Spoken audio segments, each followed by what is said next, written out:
안녕하세요. 카이스트 마미손입니다. 제가 며칠 전에 허경영 후보의 그 1인당 1억 원씩 지급하는 공약 있죠? 진짜로 주면 어떻게 될까라는 영상으로 제가 그 공약에 대해서 설명을 드렸는데 그 댓글들에 이제 여러 가지 반론들이 있더라고요. 그래서 여러 반론에 대해서 추가 설명을 좀 하도록 하겠습니다. 자, 이전 영상입니다. 성인 1인당 1억 원씩 지급. 진짜로 주면 어떻게 될까? 자, 이 영상에서요, 허경영 후보의 정책을 설명을 했습니다. 자, 근데 여기에 많은 반론이 있어서 제가 추가 설명을 드리겠습니다. 참고로 저도 이 공약에 대해서 거의 한 2주에서 3주 정도를 고민했던 것 같아요. 여러 가지 부작용이 없을까 참 오랫동안 고민했고요. 여러분들이 제기하시는 반론들은 제가 한 번쯤 다 고민했던 문제임을 알려드립니다.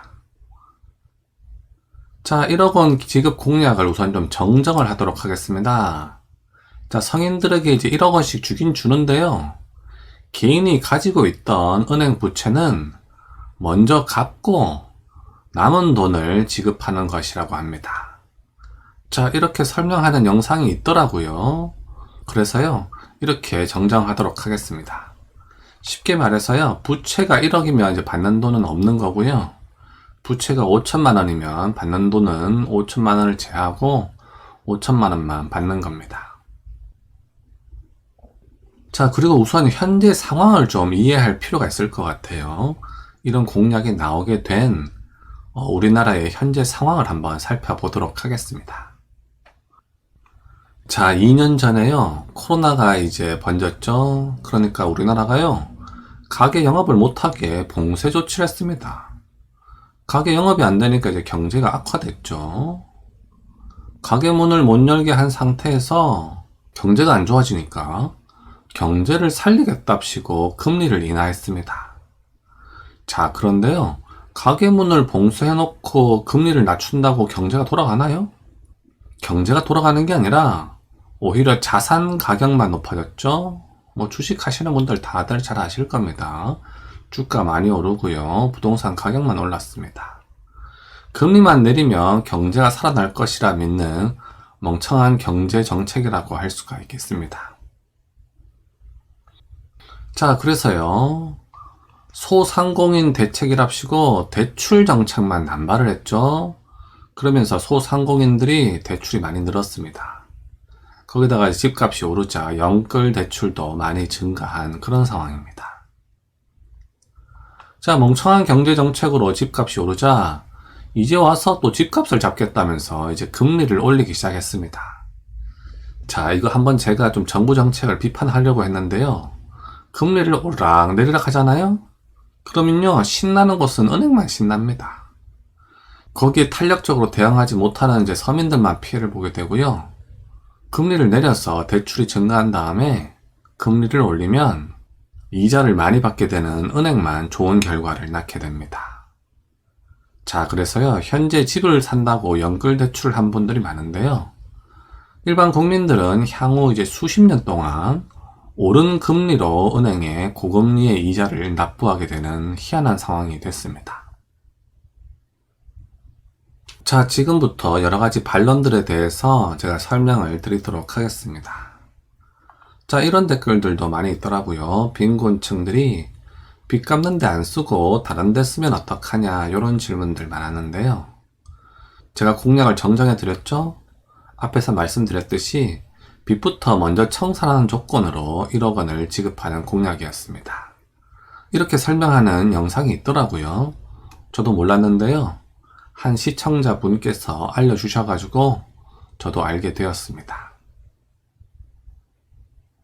자, 반론 첫 번째입니다. 국가 예산이 600조인 나라에서 돈을 4,200조를 찍어낸다는 게 말이 되냐, 뭐 이런 질문들도 많았습니다. 자, 이런 걸 전문용어로 양적 완화라고 하는 겁니다. 뭐 이건 뭐 굳이 뭐 반론이라고 볼 수도 없는 거겠죠. 너무너무 힘들어요. 뭐 아무나 막 주워 먹지. 친구들 따라서 우리도 모욕하지. No, no, no, no, no. It's really hard, but 이게 저희가 할 일이니까요. 해외 시장이 어려운 주린이가 걱정되신다면 이리온, 블리온, 이베스트 온. MTS 전면 개편 이베스트 온 신규 출시. 주린이가 걱정되신다면 주린이 집에 맡기세요. 쉽게 할 수 있어요. 오, 진짜 쉽네. 우리도 할 수 있다. 할 수 있어. 할 수 있어요. 대한민국 주린이 집. 내 투자의 베스트 이베스트 투자증권. 자, 그리고 굳이 뭐 반론이라고 할 수는 없지만 또 이런 질문이 있었습니다. 50억 원 이상의 부자들에게는 1억 원을 안 준다고 합니다. 계산을 다시 해야 하는 것 아닌가요? 이런 질문들도 있었는데요. 50억 원 이상의 부자들은 1억 원을 받으나 마나 아무 변화 없죠? 그래서 저는 뭐 줘도 된다고 생각합니다. 그리고요, 50억 원 이상의 부자들은 그 사람들 숫자가 얼마 되지 않아서 전체 계산에 별 차이는 없다고 그렇게 판단이 됩니다. 자, 그리고요, 또 이런 질문 있었습니다. 돈을 찍어내는 게 아니라 통장에 넣어주는 것 아닌가요? 라고 이런 질문을 해주셨는데요. 사실 뭐 그냥 같은 말입니다. 그래서 큰 차이는 없다고 생각이 됩니다. 자, 그리고 이런 반론도 있었어요. 성실하게 대출 갚은 사람들은 억울하겠네요. 뭐 이런 반론들도 있었는데요. 이게 단순하게 빚을 탕감하는 것과는 좀 다릅니다. 1인당 1억씩 이제 주는 거잖아요. 그 중에 이제 빚이 있으면 이제 빚을 갚는 데 쓰이는 돈도 있지만, 빚이 없으면 돈을 이제 받게 되죠? 그래서 단순하게 빚을 탕감하는 것과는 좀 다르다고 할 수 있겠습니다. 오히려 이 정책으로 개인 파산 신청이 좀 줄어들 것으로 전망이 되는데, 이렇게 되면은 오히려 더 공정해진다고 할 수가 있겠습니다. 사실 이제 개인 파산을 통해서 빚을 탕감받게 되면은 그게 이제 조금 특별한 케이스가 되는 거잖아요. 근데 그런 케이스가 줄어들기 때문에 오히려 더 공정해진다고 저는 그렇게 보고 있습니다. 자, 그리고 또 이런 반론 있었어요. 그냥 왜 2억씩 3억씩 주죠? 왜 1억만 주냐? 이렇게 이제 비아냥거리는 이제 댓글들도 있었는데요. 왜 딱 1억으로 했냐 하면은 빚을 갚을 정도만 주는 겁니다. 현재 이제 통계적으로요, 국민 1인당 빚이 5천만 원 수준입니다. 그래서 1억을 주면은 빚을 갚고 돈이 조금 남는 수준이죠. 그래서 2억, 3억씩 줄 필요는 없다고 생각이 듭니다. 거의 이제 빚을 갚을 정도만 준다, 이렇게 이해하시면 되겠습니다.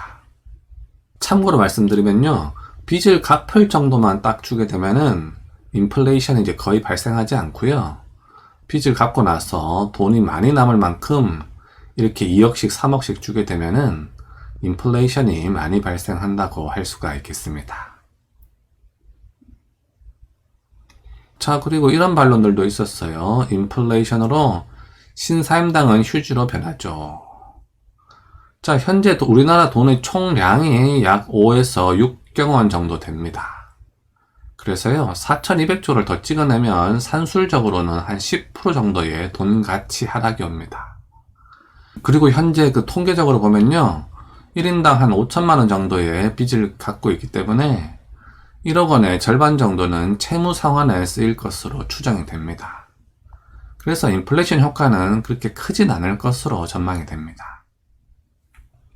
자, 그리고요, 추가 설명을 좀 드리도록 하겠습니다. 전 국민에게 1억 원씩 현금 지급하면 피해를 보는 사람은 누굴까요? 현금 부자랑 은행이 피해를 보게 됩니다. 그 왜 그런 거냐면요, 돈의 가치가 하락하기 때문에 현금 부자들은 자신의 자산이 줄어드는 효과를 가져오게 됩니다. 그리고요, 은행 같은 경우에도 이제 고금리의 이자를 서민들로부터 수십 년 동안 빨아먹어야 되는데, 빚을 다 갚아버리면 이제 이자를 받을 수가 없으니까 은행이 피해를 보게 됩니다. 그럼 이익을 보는 사람은 누구일까요? 뭐 당연히 빚에 고통받는 서민들이 이익을 보게 됩니다. 그래서요, 현금 부자나 은행이 아니면 굳이 이 정책을 반대할 이유가 없습니다. 자, 그래서 오늘 영상의 결론입니다. 자, 은행 주주거나 현금 부자가 아니면 허경영의 정책에 반대할 이유가 없다고 생각이 듭니다.